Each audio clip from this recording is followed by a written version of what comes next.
Coucou, je vous retrouve pour l'aperçu d'un micro plug and play pour smartphone. On va tout de suite voir s'il est efficace.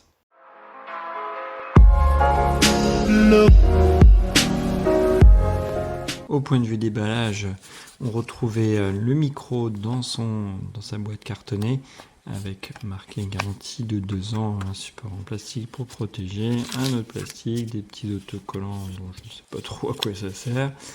Et puis mode d'emploi, là pareil, on va pas en avoir réellement besoin, il suffit juste de brancher. Là c'est en USB-C, ça existe pour iPhone et pour micro USB, donc pour tous les smartphones différents.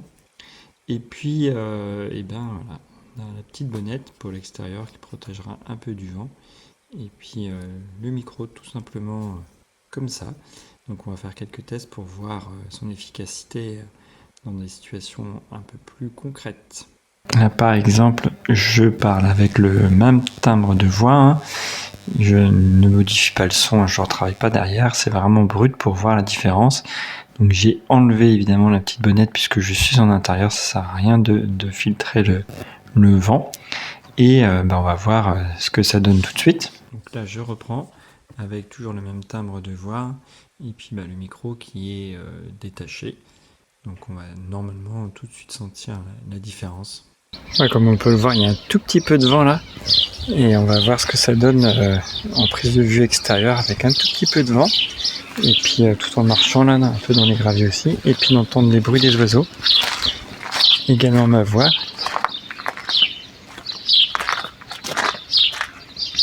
Hop.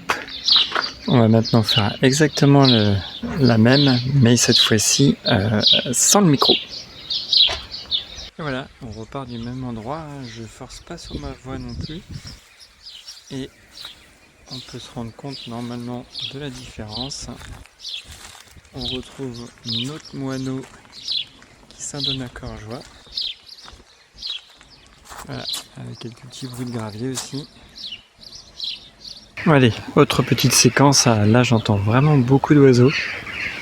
Donc je me dirige vers les oiseaux, tout en parlant justement pour bien qu'on voit s'il y a des interférences ou quoi que ce soit. Allez hop, voilà, les oiseaux se calment un peu. Et ça reprend. On entend le vent là. Donc il y a quand même un peu de vent, mais ça va. On a connu bien pire. Même principe, marche arrière, je parle du même ton, sans forcer ma voix. Hein. Et puis on se dirige de nouveau vers la source de bruit, les oiseaux. Voilà, ça fait vraiment du calme, c'est vraiment agréable. Ah ouais, là, hop, toujours un petit peu de vent, un petit peu moins que tout à l'heure. Et puis on va voir la différence. Elle devrait être nettement sensible. Allez, c'est reparti pour un test en pleine nature. Là, on entend le bruit de l'eau à proximité. Et puis quelques oiseaux aussi. Et c'est à peu près tout. Vraiment super cadre là, dans les Pyrénées.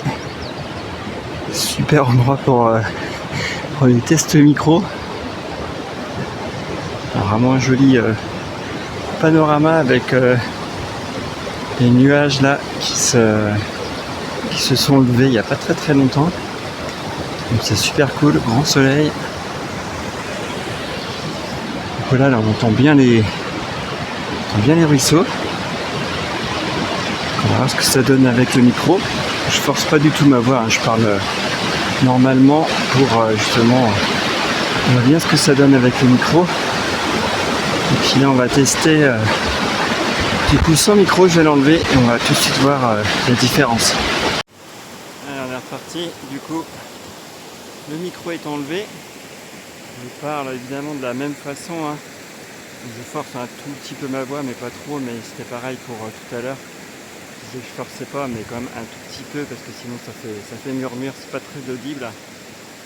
Et voilà, comme ça on pourra bien voir la différence entre le micro et pas de micro, enfin celui du smartphone en tout cas. Là, on entend un tout petit peu de bruit d'oiseaux et puis surtout le bruit de l'eau, comme ça on va voir si les sons sont dénaturés ou pas, ou si c'est assez réaliste avec ce micro. Allez, je l'ai remis de nouveau, toujours sans forcer la voix. Et je vais tout de suite dire les 3 défauts que j'ai pu remarquer. C'est, là je le tiens en main, hein, c'est pas toujours évident à le garder sous la main si on va en extérieur, et à ne pas le perdre aussi. Ça, c'est quand même un petit objet qui se retire facilement, un peu trop facilement, et des fois avec des petits contacts dans un sac et tout, on peut le perdre. Donc en extérieur, c'est assez facile de l'égarer. Donc ça, c'est un des points négatifs. Sur le micro lui-même, j'ai pu remarquer un peu des fois du larcène.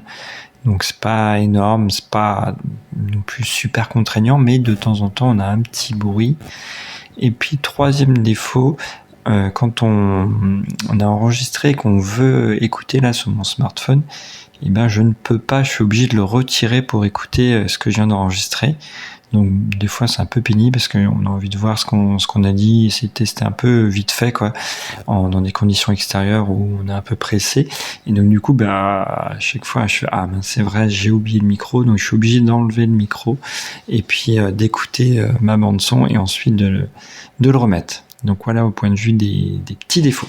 Bon, les qualités, elles sont évidentes, on l'aura pu normalement l'entendre, hein, c'est que quand même ça rehausse bien sa voix, c'est pratique aussi bien en intérieur qu'en extérieur, et ça ne dénature pas les bruits. Et puis il n'y a pas de batterie, il n'y a rien, c'est plug and play, on n'a pas besoin de s'embêter à faire des recharges et tout. Et vraiment je trouve que ça améliore bien.